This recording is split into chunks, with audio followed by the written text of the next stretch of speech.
So today's workout, we have another AMRAP style workout. Today's workout is called Compassion, and it's again 24 minutes. We're trying to get as many rounds as possible in that 24 minutes. So we have again 10 repetitions for each exercise, so pretty easy to keep track. Make sure you're counting your reps and making sure we're keeping track of those. The movements we're looking for today are going to be some push-ups to mountain climbers, some sumo goblet squats, a step up on the right side, a step up on the left side, and we're going to wrap up the round with some lemon squeezers to get those abs fired up. So sit back, get ready for some sweat, and let's jump in.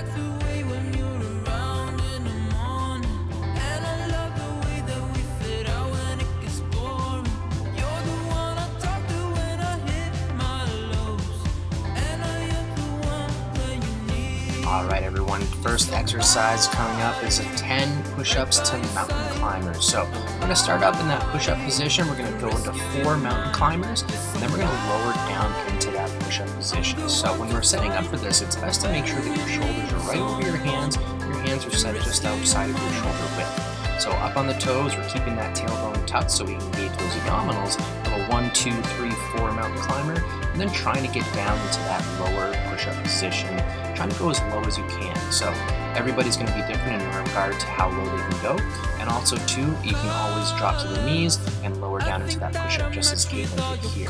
So that's going to be a better way to take some tension off of the arms, make you able to get a little bit lower into that push-up position as well. So all together we're looking for 10 total.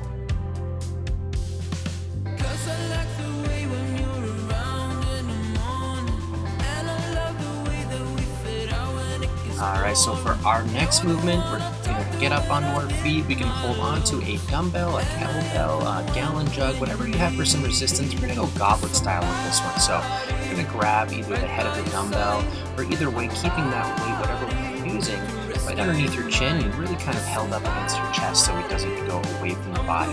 That's going to make it easier on that lower back while still adding resistance to those legs. So our feet are going to be a little wider here, and we're going to work our hips back and down into that squat position.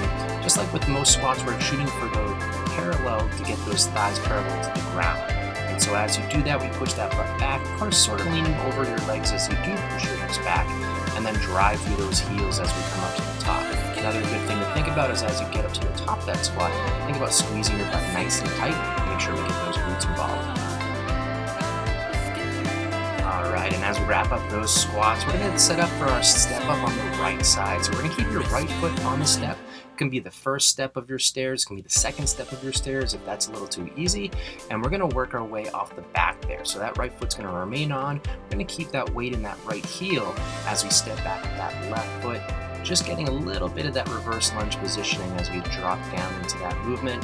But the big focus here is pushing through your right heel and squeezing that right butt cheek nice and tight as you get up to the top.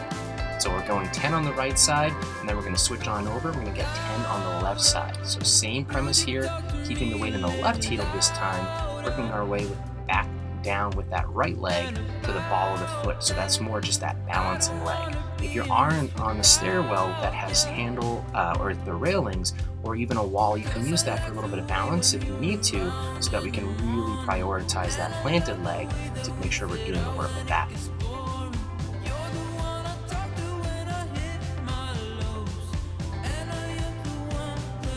And last, we are going to make our way down to the ground into a seated position. But what we're going to do here with these 10 lemon squeezers is we're going to have our hands back right behind your hips on the ground for support. That's going to give you a little bit of support to make sure we're not recruiting the lower back. So our goal here is to tuck the knees up towards the chest, and at the same time you're kind of piking that chest up towards your knees as well. So you're kind of meeting together in the middle as much as you can here. This is going to recruit the abdominals and lower abdominals as well. If you need to, you can always rest your heels on the ground and bring your knees up from that position, or you can do one leg at a time so that it's not too overwhelming on the abdominals or too overwhelming on that lower back. So that is one round. Again, we've got 24-minute time frame here, so start that clock either counting down from 24 minutes, or you can start it counting up from 0 and just stop when it hits 24 minutes. Either way, be sure to note how many rounds you get and to post it in the comments section and let us know what you thought. All right, and hope we see that sweaty selfie in there as well. Have a good rest of the day, and we will see you in the next workout.